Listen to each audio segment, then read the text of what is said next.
जय श्री राम, जय गौ माता की। सभी देशवासियों से मेरा विनम्र निवेदन है कि इस समय एक अभियान चल रहा है, गौ सम्मान आवाहन अभियान। इससे जुड़े, इसे गांव-गांव, घर-घर तक इसका प्रचार प्रसार करें। इसमें हस्ताक्षर अभियान चल रहा है, लोगों से हस्ताक्षर करवाएं। 27 अप्रैल को हस्ताक्षर के साथ अपनी तहसील जाएं। अपनी तहसील के उस हस्ताक्षर की कापी का 4 कापी कराएं, फोटो कापी कराएं, एक राष्ट्रपति का नाम, एक प्रधानमंत्री का नाम, एक अपने राज्य के मुख्यमंत्री का नाम और राज्यपाल के नाम। 4 अलग ज्ञापन अपनी तहसील पर, ज्ञापन नहीं उसको प्रार्थना पत्र कहेंगे, प्रार्थना पत्र अपने तहसील पर एसडीएम महोदय को सौंपना है। तो इसमें कई चीज़ें आप कर सकते हैं। घर के सामने अपने इस प्रकार से लिख सकते हैं, तो लग जगाना है जिससे गौ हत्या बंद हो सके, गौ माता के लिए एक विशेष कानून बन सके, केंद्रीय कानून गौ माता के लिए जिससे बन सके। गाय बचेगी तभी देश बचेगा। गाय बचाना क्यों जरूरी है, ये मैं आपसे बताना चाहूँगा। नंबर पे जाता है तो नंबर दिखाई देता है। प्रत्येक देश का लोक जीवन उसकी भौगोलिक दशा के आधार पर वहाँ की जलवायु, भूमि की उत्पादक गुणवत्ता और वहाँ के जीव जंतुओं की उपलब्धता पर निर्भर होता है। हमारे देश की भौगोलिक दशा संसार के समस्त देशों से उत्पन्न होने के कारण यहाँ की भूमि उर्वरक ही नहीं, अमृत तुल्य अनौषधियों उत्पन्न करती रहती हैं। यहाँ के पशु पक्षी ही नहीं, कृमि कीट तक अनौषधियों का गुणवत्ता के उत्तम बनाए रखने में सहयोगी रहे हैं। आदिकाल से यह क्रम निर्बाध निरंतर चलता आया है, परंतु पिछले 5-6 दशकों से यह क्रम बाधित होना प्रारंभ हुआ और आज लगभग पूर्ण रूप से बाधित हो चुका है। हमारे लोक जीवन में धरती, प्रकृति और गो को माता और गो शक्ति वृषभ को पिता के समान आदरणीय, पूजनीय मानकर पूजा जाता है।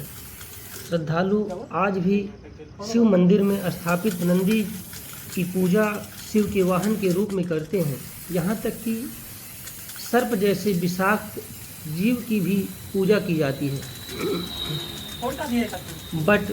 बट वृक्ष, पीपल और तुलसी जैसे पेड़ पौधे देवतुल्य मानकर पूजे जाते हैं। सम्मान और दिवस थोड़ा सही और सम्मान दिवस विचारणीय है कि जिस देश में पेड़ पौधे ही नहीं, विषाक्त सर्प जैसे जंतु की पूजा की जाती है, उसी देश के लोक जीवन में आदिकाल से मातृ पितृवत पूजनीय गौमाता, गोवंश, जिसे हमारे आर्थ ग्रंथों में सर्ववेदमय कहा गया है, जिस धरती और प्रकृति का सहयोगी, सहचर और मानव जीवन यापन के आधार में मनुष्य से पहले विधाता ने रचा सीजा है।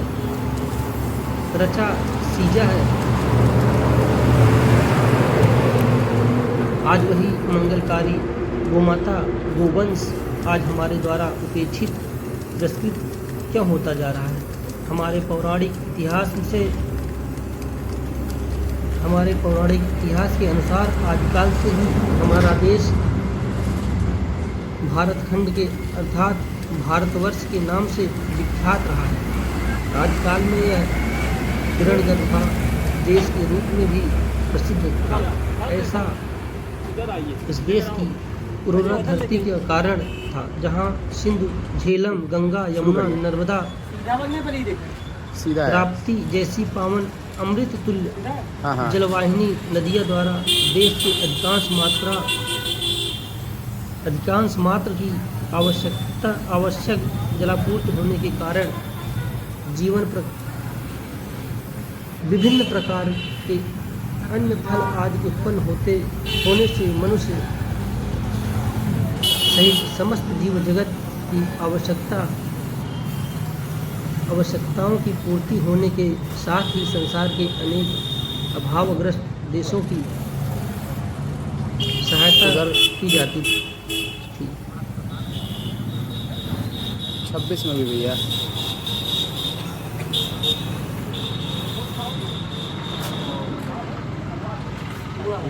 दिवस दिवस।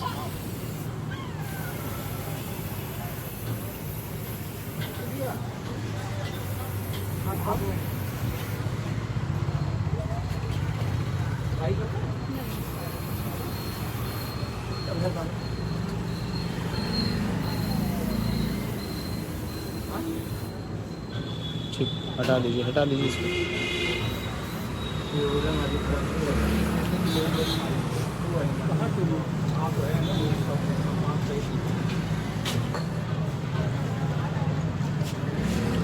हाँ ठीक है, सब ज़्यादा मार दिए हैं। ठीक है ठीक है।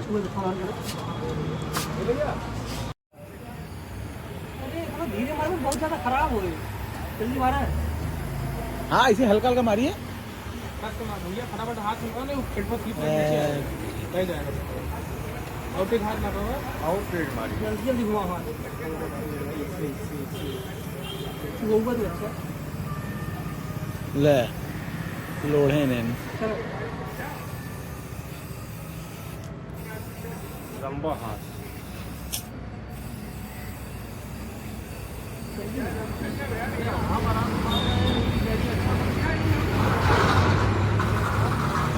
चूहे देखो ये चक्कर के हाथ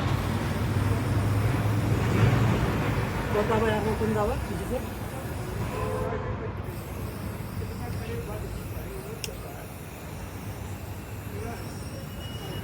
बहुत ज़्यादा छू रहा है। बहुत छूरा, अभी पूरा खराब हो जाएगा।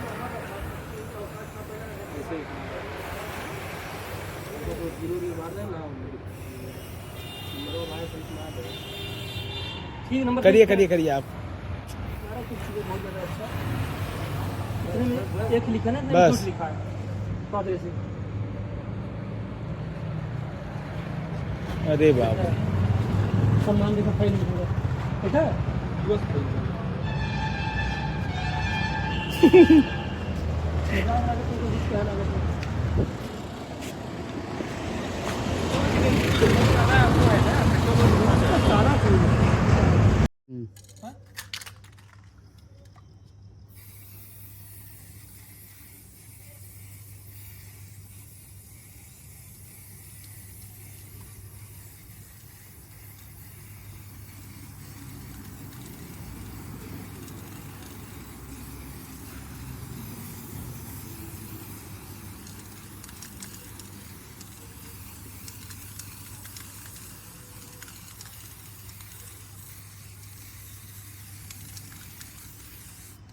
हटाइए।